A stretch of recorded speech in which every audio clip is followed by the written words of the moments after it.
Flying Sikh Milkha Singh नहीं रहे। 91 साल की उम्र में उन्होंने आखिरी सांस ली। चंडीगढ़ पीजीआई में कोरोना की संक्रमण की वजह से उनका इलाज वहां पर चल रहा था। ऑक्सीजन लेवल कम होने से उनका निधन हो गया। मिल्खा सिंह के निधन से मेरा दिल दुख से भर गया है। उनके संघर्ष की कहानी और चरित्र की ताकत पीढ़ियों को प्रेरित करती रहेगी। उनके परिवार के सदस्यों और अनगिनत प्रशंसकों के प्रति मेरी गहरी संवेदना। राष्ट्रपति ने अपनी शोक संवेदना ट्वीट के जरिए जाहिर की। इससे पहले प्रधानमंत्री ने भी मिल्खा सिंह को ट्वीट के जरिए श्रद्धांजलि दी।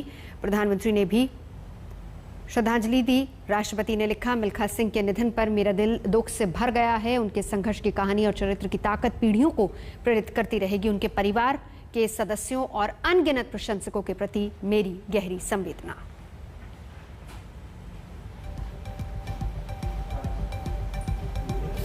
91 साल की उम्र में मिल्खा सिंह ने आखिरी सांस ली। काफी समय से बीमार वो चल रहे थे।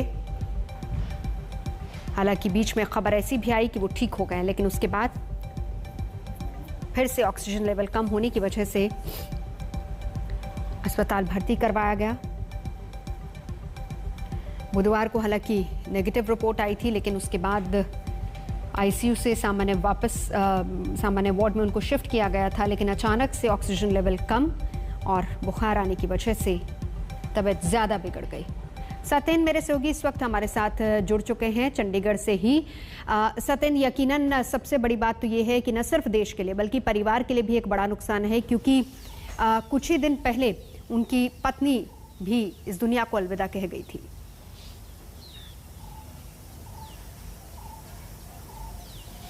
देखिए नवजोत, ये बहुत बड़ा नुकसान है और इस नुकसान की भरपाई कर पाना बड़ा मुश्किल है। और सबसे देखिए गौरव की बात यह है कि पूरे चंडीगढ़ को, पूरे पंजाब को, पूरे देश को मिल्खा सिंह के ऊपर नाज था। और दुखद पहलू ये है कि मिल्खा सिंह की जो पत्नी हैं वो भी वॉलीबॉल खिलाड़ी थी, इंडियन वॉलीबॉल की कप्तान रही हैं और आज से 5 दिन पहले उनका निधन हुआ था।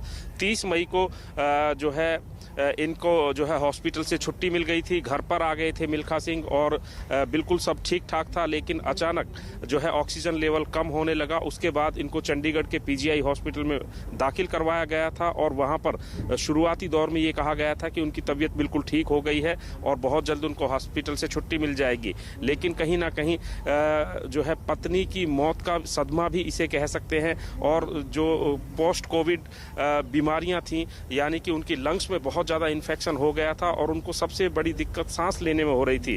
ऑक्सीजन पर उनको रखा गया था, लेकिन डॉक्टरों ने कड़ी मेहनत और लंबे संघर्ष के बाद जवाब दे दिया। रात 11:24 पर उन्होंने अंतिम सांस ली। और इतना भी बता दूं कि जो मिल्खा सिंह के जीवन की कहानी है वो एक फिल्म के रूप में भी पर्दे पर आई। बिल्कुल। लेकिन और सत्यन, बड़ी बात यह है कि संघर्ष की कहानी और एक प्रेरणा भी है पूरे हिंदुस्तान के लिए नहीं बल्कि दुनिया के लिए। हम इसी पर चर्चा आपसे जारी रखेंगे। सत्यन मेरे साथ रहेंगे। इस बड़ी खबर पर लगातार नजर बनी। रुकेंगे एक ब्रेक के लिए। देखते रहिए आज तक।